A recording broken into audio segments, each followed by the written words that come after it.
Today's story is from the book Donegal Folk Tales by Joe Brennan, and it's called Which Hare? Before I start, I'll just explain that a moiley cow is a cow without horns. So, there lived a family called Hanlons near Rathmullen on the shores of Lough Swilly, and across the fields in another farmhouse lived the Dohertys. Both families had good cows, but the Hanlons were blessed with a Kerry cow that gave more milk and yellower butter than the others. Grace Doherty, a young girl who was more admired than loved in the area, took a particular interest in the Kerry cow. For what reason, no one could tell, but one evening she appeared at Mrs. Hanlon's door with the modest request, "Will you let me milk your moiley cow?" "Sure, why would you want to milk wee moiley, Grace dear?" asked Mrs. Hanlon. "Oh, just because you're so tired at the moment," said Grace. "Thank you kindly, Grace dear, but I'm not so tired as not to do my own work. I'll no trouble you to do my work." In truth, the Hanlons were precious about that cow and didn't want anyone going near her that might put her off in any way. Grace wasn't best pleased when she was turned away, but the next evening and the one after that she appeared again at the cowhouse door with the same request. At length Mrs. Hanlon, not knowing how to persist in her own refusal, yielded and permitted Grace to milk the Kerry cow. But she soon had reason to regret her lack of firmness, for the moiley cow suddenly gave no milk to her owner. After this situation had continued for 3 days, the Hanlons went to seek help from a man called Mark McCarrion who lived near Binion. "That cow has been milked by someone with the evil eye," he said. "Will the cow give you a wee drop, do you think? A full pint measure would do the job." "Oh aye, Mark dear, I'll get that much from her all right," said Mrs. Hanlon. "Well, Mrs. Hanlon, lock the door and get 9 new pins that have never been used in clothes and put them into a saucepan with the pint of milk.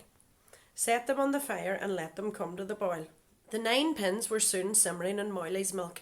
Soon rapid steps were heard approaching the door, followed by agitated knocks, and Grace Doherty's high-toned voice was raised in urgent entreaty. "Let me in, Mrs. Hanlon," she cried. "Take that cruel pot off the fire. Take out them pins, for they're pricking holes in my heart. Please stop it, and I'll never offer to touch milk of yours again." Mrs. Hanlon took the boiling milk off the fire, and true to her word, Grace O'Doherty didn't touch any milk of the Hanlons again. Now, the Hanlons were not the only ones to have problems with their milk. Across the Swilly and neighbouring Inishowen, people were complaining that their cows had stopped giving milk. They had a fair idea of what was afoot, as each neighbour, they told, reported spotting a very large hare sitting without a care in the world staring in on the farm.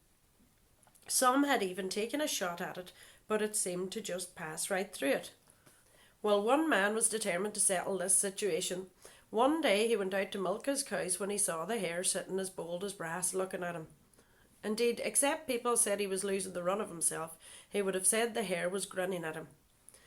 "I have the better of you," said the man to himself, and he went to get his gun. As he lifted it down, he had a thought. Now, every man with a good shot has had a go at her and failed. It's more than ordinary shot I need. He searched his pocket and then the dresser till he found a silver 6pence. He put it in the gun and went out to confront her. And what do you know, but she sat there as if inviting him to try. He took aim, pulled the trigger, and she took off suddenly across the fields.